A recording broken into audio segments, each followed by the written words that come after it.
Pentakosta ketiga adalah pencurahan Roh Kudus yang dahsyat di zaman ini, melebihi yang terjadi di Azusa Street. Pentakosta ketiga akan mengakibatkan penuaian jiwa yang terbesar dan yang terakhir sebelum Tuhan Yesus datang kembali. Pentakosta ketiga akan membangkitkan generasi Yeremia, yaitu anak-anak muda yang dipenuhi Roh Kudus, cinta mati-matian kepada Tuhan Yesus, tidak kompromi terhadap dosa, dan akan bergerak untuk memenangkan jiwa. Pentakosta ketiga lahir di Indonesia yang bergerak ke bangsa-bangsa. Gerakan ini dari timur ke barat dan akan kembali ke Yerusalem.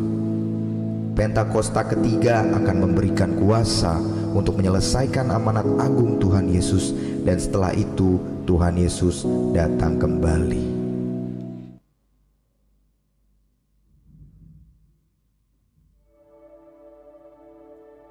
Dalam lindungan Allah. Orang yang duduk di dalam lindungan yang maha tinggi, yang bermalam dalam naungan yang maha kuasa, akan berkata kepada Tuhan, tempat perlindunganku dan kubu pertahananku, Allahku yang kupercayai. Sungguh, Dialah yang akan melepaskan engkau dari jerat penangkap burung, dari penyakit sampar yang busuk. Dengan kepaknya, Ia akan menundungi engkau, di bawah sayapnya engkau akan berlindung. Kesetiaannya ialah perisai dan pagar tembok. Engkau tak usah takut terhadap kedahsyatan malam, terhadap panah yang terbang di waktu siang, terhadap penyakit sampar yang berjalan di dalam gelap, terhadap penyakit menular yang mengamuk di waktu petang. Walau 1.000 orang rebah di sisimu dan 10.000 di sebelah kananmu, tetapi itu tidak akan menimpamu. Engkau hanya menontonnya dengan matamu sendiri dan melihat pembalasan terhadap orang-orang fasik. Sebab Tuhan ialah tempat perlindunganmu, yang maha tinggi telah kau buat tempat perteduhanmu. Malapetaka tidak akan menimpa kamu, dan tulah tidak akan mendekat kepada kemahmu. Sebab malaikat-malaikatnya akan diperintahkannya kepadamu untuk menjaga engkau di segala jalanmu. Mereka akan menantang engkau di atas tangannya, supaya kakimu jangan terantuk kepada batu. Singa dan ular kedung akan kau langkahi. Engkau akan menginjak anak singa dan ular naga. Sungguh, hatinya melekat kepadaku. Maka aku akan meluputkannya, aku akan membentenginya, sebab ia mengenal namaku. Bila ia berseru kepada aku akan menjawab. Aku akan menyertai dia dalam kesesakan. Aku akan meluputkannya dan memuliakannya. Dengan panjang umur akan kukenyangkan dia, dan akan kuperlihatkan kepadanya keselamatan daripada aku.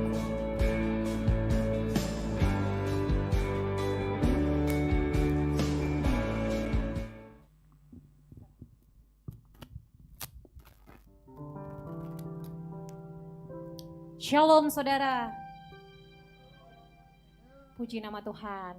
Saya mau melihat wajah-wajah yang penuh dengan sukacita hari ini. Boleh lambaikan tangan. Puji nama Tuhan. Kita akan masuk dalam hadirat Tuhan. Tapi sebelum itu mari kita satu dalam doa. Mari kita berdoa.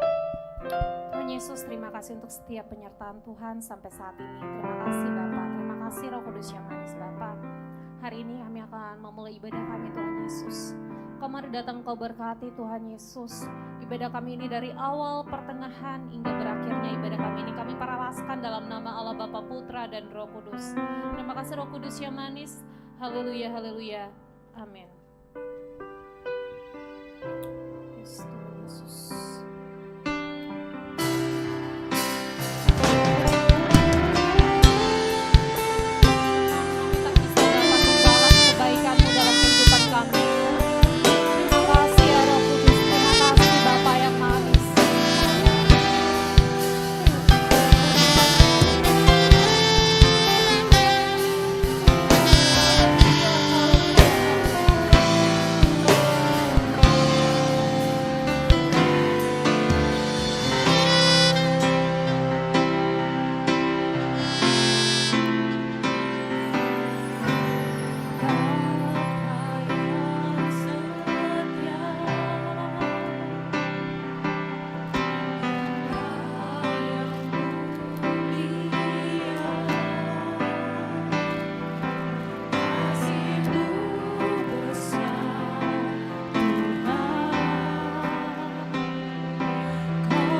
harapan kami.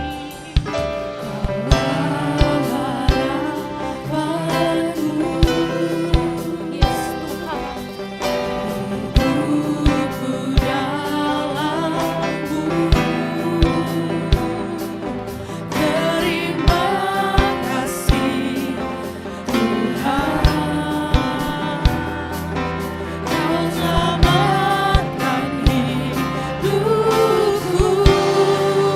Dengan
untuk jemaat bangkit berdiri.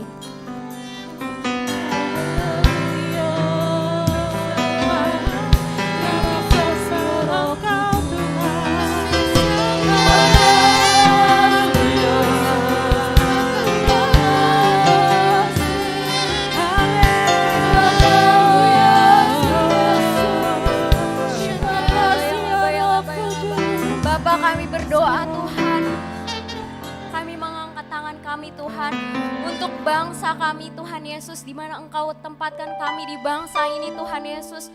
Kau memberkati Tuhan mulai dari pemerintahan kami, baik pemerintahan pusat Tuhan maupun pemerintahan daerah.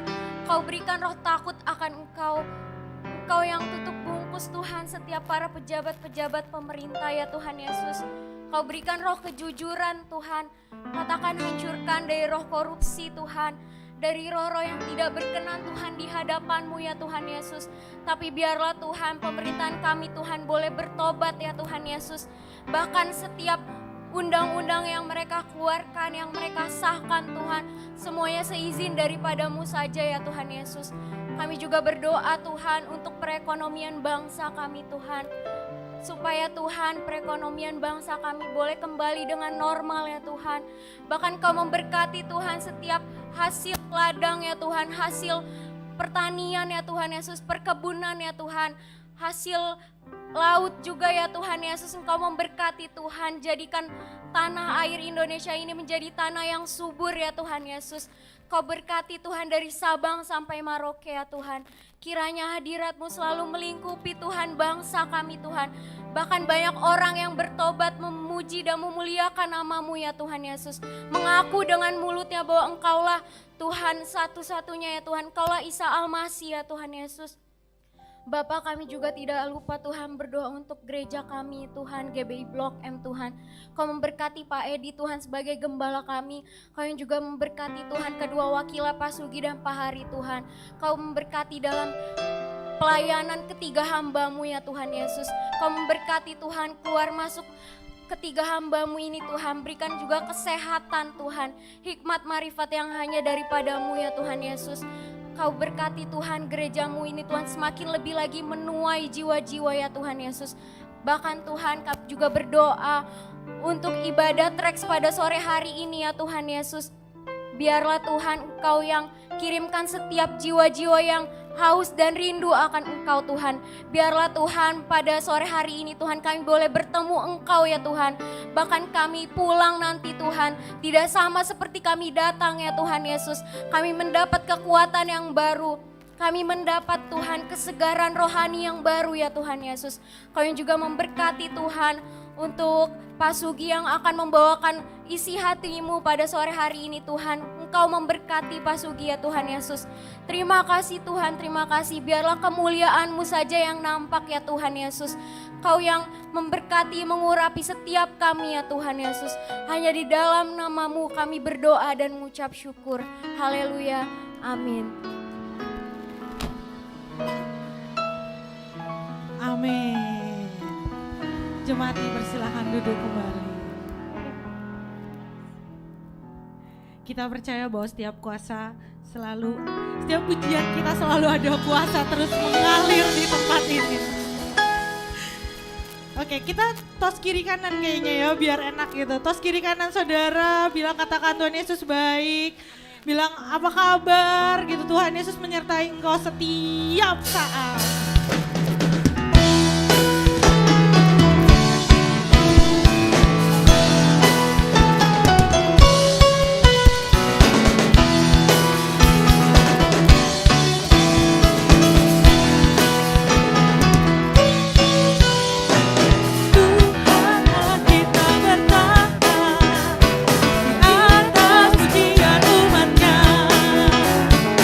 Tuhan Allah kita bertahan.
yang percaya di sini kita punya Tuhan Allah yang dahsyat?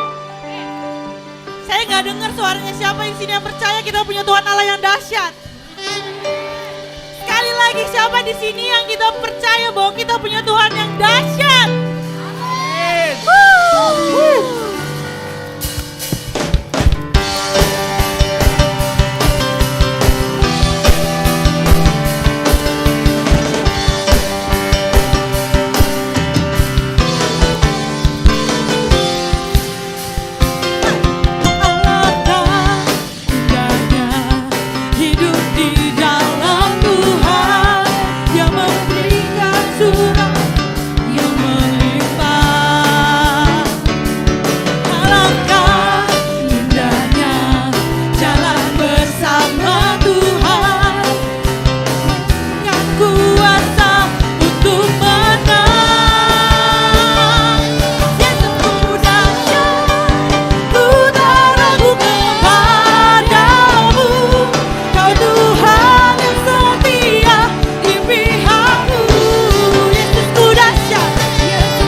Yes Tuhan, Tuhan adalah salah satu pribadi yang begitu mengenal hati kami Tuhan, begitu mengenal kami Bapa.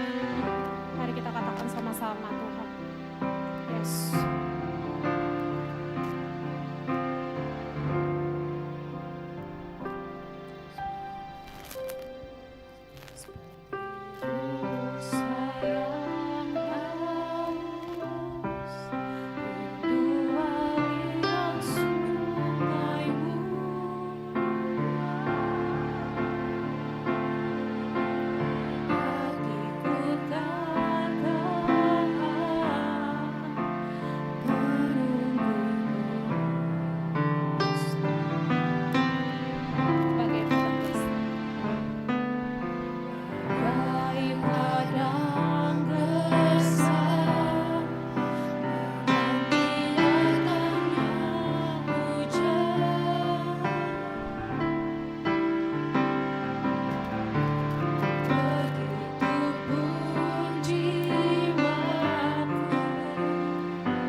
Kita sembah Dia.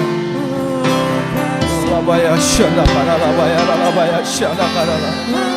Oh rabaya syana la la la la la la la rabaya rabaya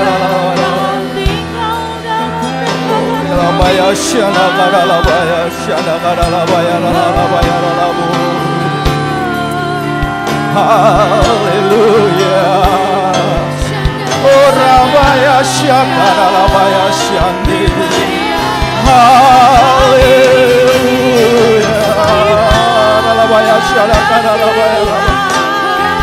Kami mau lebih dekat lagi kepadamu ya Tuhan. Kami mau rasakan kasih-Mu, jamahan-Mu, bahwa kami lebih dalam lagi, Jesus. Oh rabaya syana kana rabaya rabaya rabaya rabaya syana kana rabaya rabaya rabaya. Oh, rabaya syana rabaya rabaya rabaya rabaya. Lawat pribadi kami hari ini ya Tuhan. Kami buka hati kami. Kami menantikan-Mu.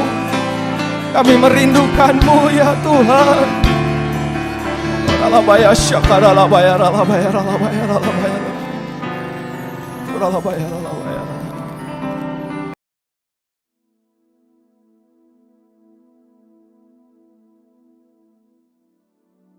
Shalom semuanya. Aplikasi Alkitab YouVersion yang telah di-download lebih dari 500 juta menyatakan bahwa ayat yang paling banyak dibaca sepanjang tahun 2022 berdasarkan pemakai di seluruh dunia adalah Yesaya 41 ayat 10 yang berkata demikian. Janganlah takut, sebab aku menyertai engkau. Janganlah bimbang, sebab aku ini Allahmu. Aku akan meneguhkan, bahkan akan menolong engkau. Aku akan memegang engkau dengan tangan kananku yang membawa kemenangan. Jadi pembaca Alkitab di seluruh dunia sepanjang tahun 2022 mengharapkan dan mendoakan terjadinya kemenangan. Artinya menjadi pemenang. Haleluya. Tuhan menjawab doa dan harapan itu dengan berkata, tahun 2023 adalah tahun untuk bangkit, jadilah pemenang. The year to rise up, be victorious. Haleluya. Siapa yang dimaksudkan dengan pemenang ini? Dalam pengertian bahasa Indonesia, kata menang memiliki pengertian sebagai berikut. Yang pertama, mengalahkan musuh, lawan, saingan. Yang kedua, memperoleh hadiah atau pendapatan. Yang ketiga, tekun, rajin, tidak tergesa-gesa. Dalam Alkitab bahasa Inggris, kata menang diterjemahkan sebagai triumphant, yang memiliki pengertian sebagai berikut. Yang pertama, great victory, kemenangan besar. Yang kedua, great achievement, pencapaian atau keberhasilan besar. Yang ketiga, successful, sangat sukses. Yang keempat, rejoice, bergembira. Yang kelima, joy, sukacita. Perlu dicatat, arti menang atau kemenangan dalam Alkitab bahasa Inggris yang disebutkan dengan triumphant tadi tidak pernah berbicara mengenai keuntungan pribadi atau berkat secara pribadi. Memang iblis bekerja dengan tipu muslihat yang membuat orang-orang memusatkan hati dan pikirannya pada definisi sukses secara dunia yang berkonotasi pada materi dan fokusnya adalah keuntungan pribadi. Iblis mendorong orang-orang untuk hidup sukses dan menghalalkan segala cara yang tentunya di luar dari kebenaran firman Tuhan. Perlu dicatat, kita juga berbicara tentang berkat materi. Dan perlu digarisbawahi, ini bukan hanya untuk kepentingan pribadi kita saja, tetapi untuk digunakan bagi penginjilan, pemuritan, membantu orang-orang miskin, dan lain-lain. Jadi inilah yang dimaksudkan dengan berkat materi yang bukan untuk kepentingan pribadi saja. Tuhan menghendaki agar kita bangkit dan menjadi pemenang. Tuhan Yesus adalah sang pemenang. Kita harus menjadi serupa dengan gambarnya. Mengapa Tuhan Yesus disebut sebagai pemenang? Sesuai dengan ayat tema kita, 2 Korintus 2 ayat 14 yang berkata, tetapi syukur bagi Allah yang dalam Kristus selalu membawa kami di jalan kemenangannya. Dengan perantaraan kami, Ia menyebarkan keharuman pengenalan akan Dia di mana-mana. Dalam ayat ini jelas dituliskan bahwa Kristus adalah sang pemenang. Jalan yang dilaluinya adalah jalan kemenangan. Bagaimana Kristus dapat menjadi sang pemenang? Apakah Tuhan Yesus selama hidupnya tidak pernah mengalami kesusahan, ditolak, disalahpahami oleh banyak orang, mengalami pencobaan, atau masa-masa sengsara? Jawabnya adalah tidak. Tuhan Yesus mengalami semuanya itu. Bahkan muridnya sendiri yang bernama Yudas Iskariot berkhianat, menyerahkan dia kepada orang-orang Yahudi. Sampai akhirnya dia harus disalibkan. Dihujat oleh ahli Taurat, oleh para imam, orang yang lalu lalang. Bahkan salah satu penjahat yang di sebelahnya ikut menghujat dia. Dan akhirnya Tuhan Yesus mati. Ada pertanyaan, bagaimana Tuhan Yesus mati justru menjadi pemenang? Ibrani 2 ayat 14b sampai dengan 15 berkata, supaya oleh kematiannya Ia memusnahkan dia, yaitu iblis yang berkuasa atas maut. Dan supaya dengan jalan demikian Ia membebaskan mereka yang seumur hidupnya berada dalam perhambaan oleh karena takutnya kepada maut. Di sini dengan jelas dituliskan, justru oleh karena Tuhan Yesus mati, Dia keluar sebagai pemenang. Yesus mengalahkan dan memusnahkan iblis yang berkuasa atas maut. Sehingga orang-orang yang percaya kepada Tuhan Yesus akan diselamatkan dari kematian kekal selama-lamanya di neraka. Jadi untuk menyelamatkan kita dari mati kekal selama-lamanya, Tuhan Yesus harus mati. Dan pada hari yang ketiga, Dia bangkit dari kematian. Sekali lagi, karena Tuhan Yesus mati, maka Dia adalah sang pemenang. Yesus mati menjadi pemenang melalui jalan salib. Karena Tuhan Yesus menjadi pemenang melalui jalan salib, maka kita sebagai murid-muridnya, yaitu orang yang hidup sama seperti Kristus telah hidup, untuk menjadi pemenang, kita juga harus melalui jalan salib atau pikul salib. Memang berita tentang pikul salib atau jalan salib ini sudah tidak populer bagi sebagian orang Kristen. Mereka mengira untuk masuk surga cukup mengalami kelahiran baru. Setelah itu hidup semau gue. Sekali lagi saya mau katakan, untuk menjadi pemenang kita harus melalui jalan salib. Dia yang harus semakin besar dan kita harus semakin kecil. Artinya kedagingan kita harus mati dan manusia roh kita harus semakin kuat. Untuk itu kita harus terus diproses, dikuduskan oleh firman Tuhan dan Roh Kudus sehingga menjadi serupa dengan gambar Yesus. Proses pengudusan atau sanctification ini pasti sangat menyakitkan bagi kedagingan kita. Itulah yang disebutkan jalan salib atau pikul salib. Dalam pelayanannya, Rasul Paulus juga mengalami jalan salib atau pikul salib untuk menjadi pemenang. Dalam 2 Korintus 12, Rasul Paulus bersaksi bagaimana ia pernah diangkat ke tingkat yang ketiga dari sorga, yaitu Firdaus, dan mendengar kata-kata yang tak terkatakan, yang tidak boleh diucapkan manusia.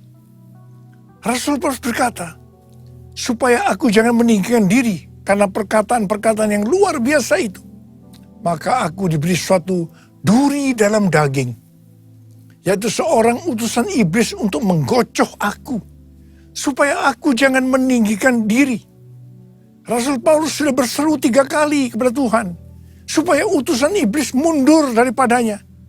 Tetapi Tuhan menjawab, cukuplah kasih karuniaku bagimu. Karena justru dalam kelemahanlah kuasaku menjadi sempurna.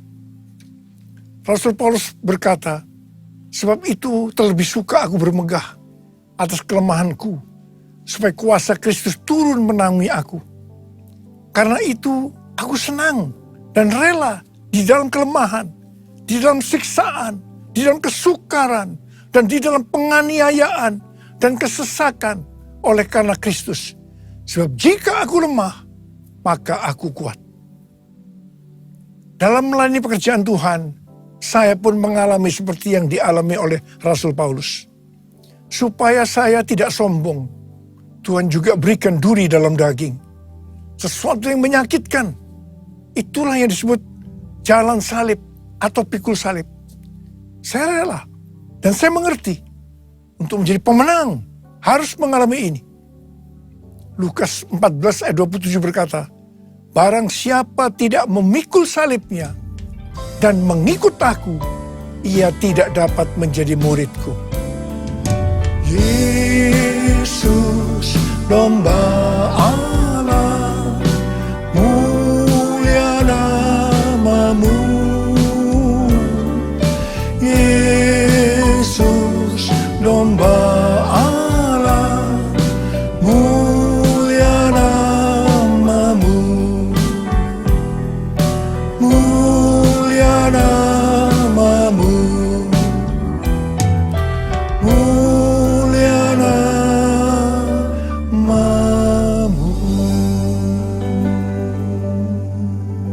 Lukas 12 ayat 4 dan 5 adalah pengajaran khusus dari Tuhan Yesus bagi murid-muridnya. Tuhan Yesus berkata, aku berkata kepadamu, hai sahabat-sahabatku, janganlah kamu takut terhadap mereka yang dapat membunuh tubuh dan kemudian tidak dapat berbuat apa-apa lagi. Aku akan menunjukkan kepada kamu siapakah yang harus kamu takuti. Takutilah dia yang setelah membunuh mempunyai kuasa untuk melemparkan orang ke dalam neraka. Sesungguhnya aku berkata kepadamu, takutilah dia. Saya akan berkata kepada kita semua, takutilah sang pemenang, Yesus Kristus. Sebab ia mempunyai kuasa untuk melemparkan orang ke dalam neraka. Kita harus bangkit menjadi pemenang. Pemenang adalah orang-orang yang takut akan Tuhan. Amsal 8:13 berkata, takut akan Tuhan ialah membenci kejahatan. Aku benci kepada kesombongan, kecongkakan, tingkah laku yang jahat, dan mulut penuh tipu muslihat. Kita akan melihat berkat-berkat yang Tuhan sediakan bagi orang yang takut akan Tuhan. Mazmur 34 ayat 10 berkata, takutlah akan Tuhan, hai orang-orang yang kudus, sebab tidak berkekurangan orang yang takut akan Dia. Memasuki tahun 2023 yang berat ini, kita percaya kita tidak akan kekurangan suatu apapun karena kita takut akan Dia. Haleluya. Mazmur 25 ayat 12 sampai dengan 14 berkata, siapakah orang yang takut akan Tuhan? Kepadanya Tuhan menunjukkan jalan yang harus dipilihnya. Orang itu sendiri akan menetap dalam kebahagiaan, dan anak cucunya akan mewarisi bumi. Tuhan bergaul karib dengan orang yang takut akan Dia, dan perjanjiannya diberitahukannya kepada mereka. Haleluya. Sekali lagi, saya mau katakan kepada kita semua, bahwa kita harus takut akan Tuhan. Yang mau takut akan Tuhan katakan amin. Pesan Tuhan buat kita semua, bahwa kita harus bangkit, jadilah pemenang dalam hal unity. Dalam Yohanes 17 yang merupakan doa Yesus untuk murid-muridnya, Tuhan Yesus berdoa kepada Bapa, Bapa, aku telah memberikan kemuliaan yang kau berikan kepadaku, kepada mereka, yaitu kita-kita ini, supaya mereka, yaitu kita-kita ini, menjadi satu.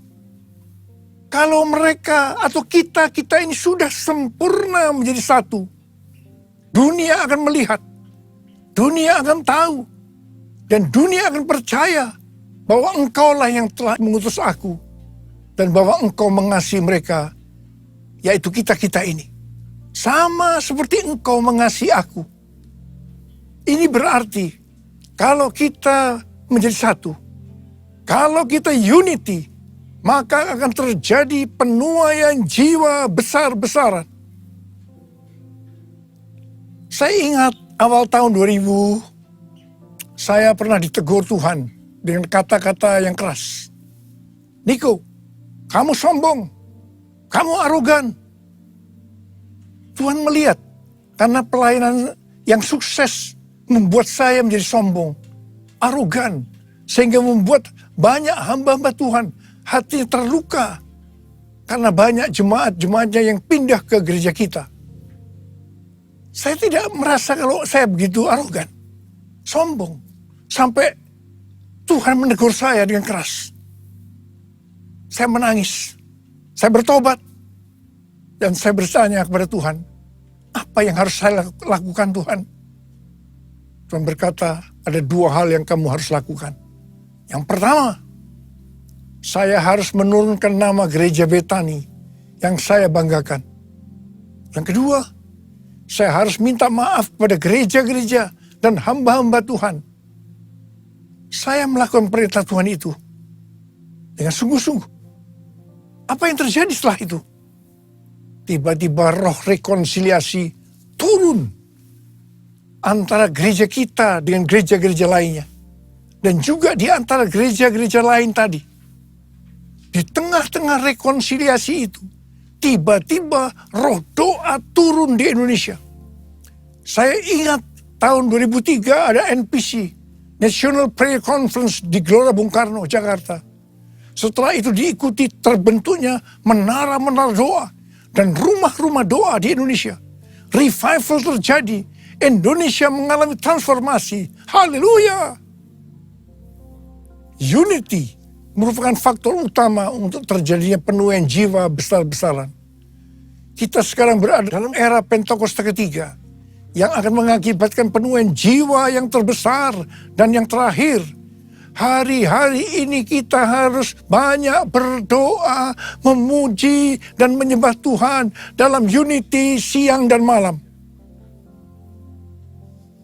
Pada waktu zaman Elia, terjadi peristiwa pertobatan bangsa Israel. Orang-orang Israel ini bertobat karena melihat api Tuhan turun.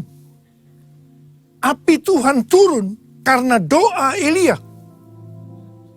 Pada waktu zaman Raja Ahab dengan istrinya yang bernama Isabel, bangsa Israel melakukan dosa yang besar terhadap Tuhan karena mereka menyembah Baal.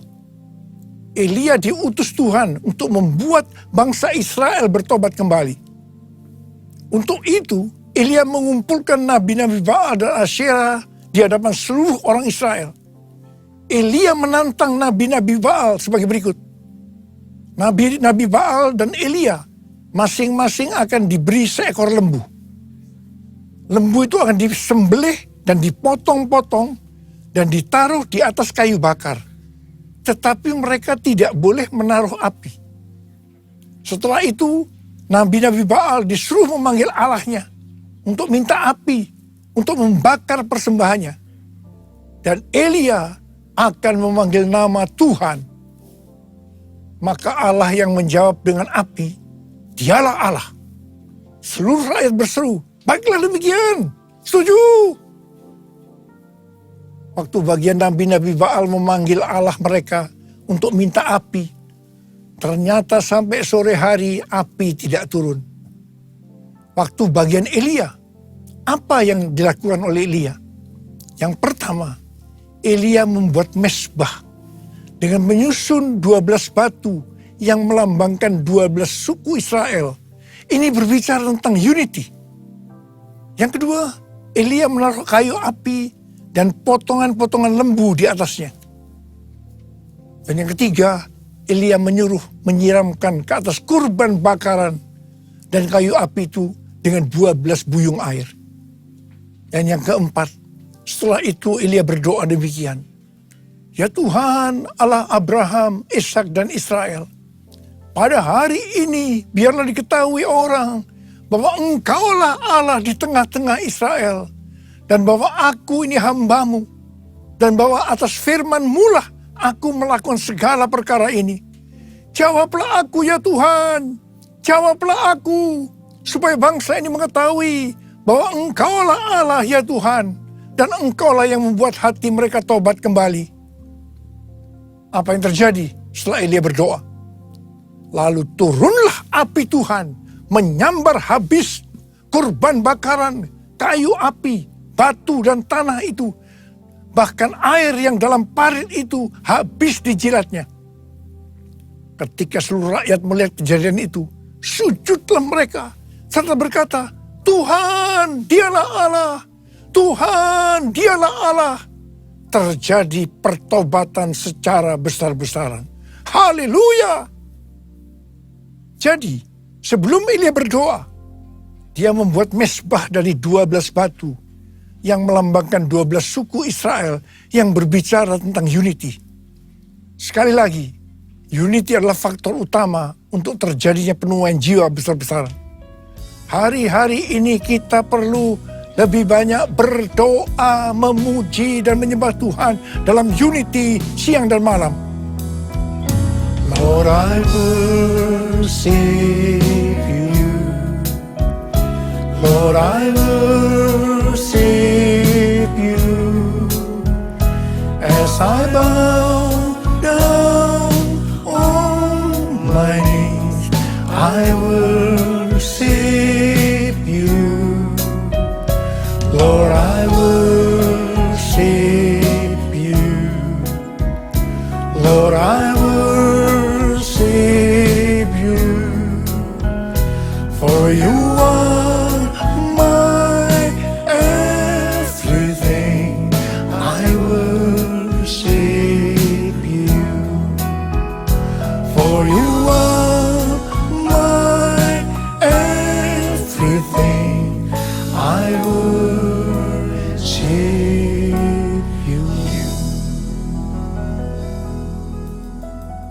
Hari-hari ini sedang terjadi kebangunan rohani di antara anak-anak muda di Asbury University, Wilmore, Kentucky. Dan itu sudah menyebar kemana-mana, termasuk Lee University, Church of God, dan juga terjadi di ORU, Oral Roberts University. Kebangunan rohani ini dimulai ketika mereka berdoa, memuji dan menyembah Tuhan dalam unity, dan kemudian api Tuhan yang kita kenal dengan api Pentakosta ketiga turun. Dan mereka hari-hari ini berdoa, memuji dan menyembah Tuhan dalam unity siang dan malam. Ini yang kita sebut dengan restorasi Pondok Daud. Terjadi pertobatan, terjadi kesembuhan, revival sedang terjadi. Api Pentakosta ketiga sedang dicurahkan di Amerika. Hari-hari ini kita harus banyak berada di menara doa untuk berdoa, memuji dan menyembah Tuhan bersama-sama dalam unity siang dan malam. Anak-anak muda, Opa minta kamu semua masuk menara doa. Seperti nubuatan dari Cindy Jacob tahun 2018 di SICC. Ketika api Pentakosta ketiga turun, bahwa gerakan ini akan terjadi dari timur ke barat dan kembali ke Yerusalem. Barat yang dimaksudkan itu adalah Amerika Serikat. Sehingga saya mempersiapkan di Amerika kegerakan melalui Church of God, melalui Oral Roberts University, dan saat ini sedang membangun The Third Pentecost Azusa Street Prayer Tower. Karena Tuhan berbicara bahwa melalui Amerika, kegerakan ini akan menyebar ke seluruh dunia. Dan sekarang nubuatan itu sedang terjadi. Api Pentakosta ketiga sedang turun di Amerika Serikat. Dan itu akan menyebar ke seluruh dunia. Ini akan mengakibatkan penuaian jiwa yang terbesar dan yang terakhir sebelum Tuhan Yesus datang untuk kali yang kedua. Hal ini akan mengakibatkan bangkitnya generasi Yeremia, yaitu anak-anak muda yang dipenuhi Roh Kudus, cinta mati-matian kepada Tuhan Yesus, tidak kompromi terhadap dosa, dan akan memenangkan banyak jiwa. Ini akan mengakibatkan penyelesaian amanat agung. Dan setelah itu Tuhan Yesus datang kembali. Haleluya! Saya mau berdoa buat saudara. Mari angkat tangan kita. Kita katakan bersama-sama. Jadikan aku Tuhan rumah doamu, agar semua suku bangsa datang menyembahmu. Jadikan aku Tuhan rumah doamu, agar semua suku bangsa datang menyembahmu. Agar semua suku bangsa, agar semua suku bangsa datang menyembahmu.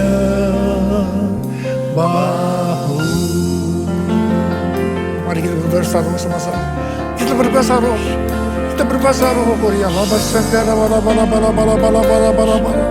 Korea lala bala bala bala bala bala bala bala bala bala bala. Ya Tuhan, ya Tuhan, ya Tuhan. Ya Aba, ya Aba, ya Aba, ya Aba. Aba, Bapa, kami berdoa bersama-sama hari ini Tuhan. Jadikan kami sebagai rumah doa-Mu. Kami akan masuk dalam menara-menara doa. Untuk berdoa, memuji dan menyembah Tuhan bersama-sama dalam unity siang dan malam. Hamba-Mu percaya hari-hari ini api Pentakosta ketiga sedang turun. Sedang turun. Ya Tuhan, di Amerika dan menyebar ke seluruh dunia. Termasuk di Indonesia hari-hari turun. Oh, kami akan menyelesaikan amanat agung Tuhan Yesus. Oh Tuhan, terima kasih, terima kasih, terima kasih, terima kasih. Oh, terima kasih ya Abah. Jadikan kami sebagai rumah doa-Mu. Jadikan aku Tuhan rumah doa-Mu, agar semua suku bangsa datang menyembah-Mu. Jadikan aku Tuhan rumah doa-Mu, agar semua suku bangsa datang menyembah-Mu.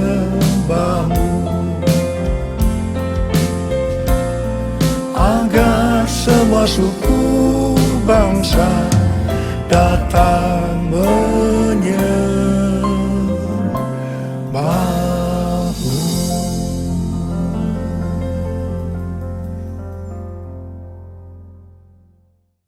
Mari saudara-saudara, kita akan masuk dalam perjamuan kudus. Kita akan mengingat ayat ini. Sebab setiap kali kamu makan roti ini dan minum cawan ini, kamu memberitakan kematian Tuhan sampai Ia datang. Perjamuan kudus adalah perjamuan Tuhan Yesus sendiri. Setiap kali kita masuk dalam perjamuan kudus, ini pesan Tuhan Yesus pada kita semua. Biarlah ini menjadi peringatan akan daku. Peringatan akan daku. Karena itu mari, arahkan hati kita kepada kebaikan Tuhan. Kita akan mengingat kebaikan Tuhan. Mari tundukkan kepala. Bapa, siapakah kami sebelum kami mengenal Engkau?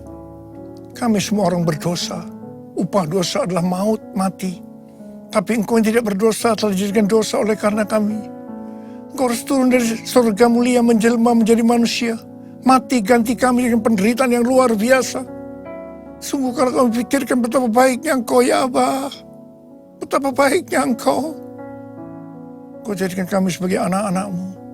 Engkau tuntun, Engkau bela, Engkau lindungi, Engkau berkati, Engkau tegur juga kalau kami salah. Itulah Engkau ya Abah. Itu Engkau Abah. Tuhan akan memberkati kita melalui perjamuan kudus. Tapi Tuhan mau kita makan dan minum dengan cara yang benar. Oleh karena itu mari masing-masing introspeksi.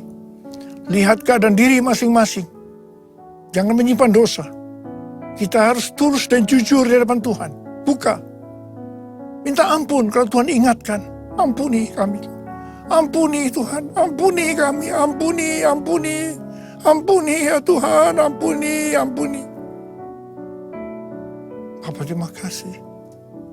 Kami akan masuk dalam perjamuan kudus dengan hati penuh ucapan syukur. Dalam nama Yesus yang berdoa. Amin. Mari, angkat roti di tangan kanan kita tinggi-tinggi. Sebab apa yang telah kuteruskan kepadamu telah aku terima dari Tuhan. Yaitu bahwa Tuhan Yesus pada malam waktu ia diserahkan mengambil roti. Dan sesudah itu yang mengucap syukur atasnya.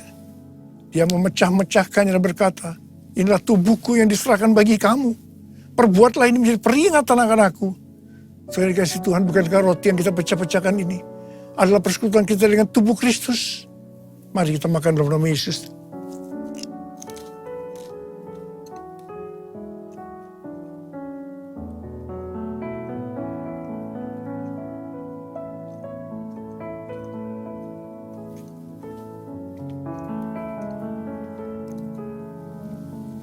Angkat cawan di tangan kita tinggi-tinggi. Mungkin juga yang mengambil cawan sudah makan lalu berkata, cawan ini adalah perjanjian baru yang dimenterkan oleh darahku. Perbuatlah ini setiap kali kamu meminumnya menjadi peringatan akan aku. Sudah dikasih Tuhan, bukan cawan pengucapan syukur. Yang atasnya kita ucapkan syukur adalah persekutuan kita dengan darah Yesus. Mari kita minum dalam nama Yesus.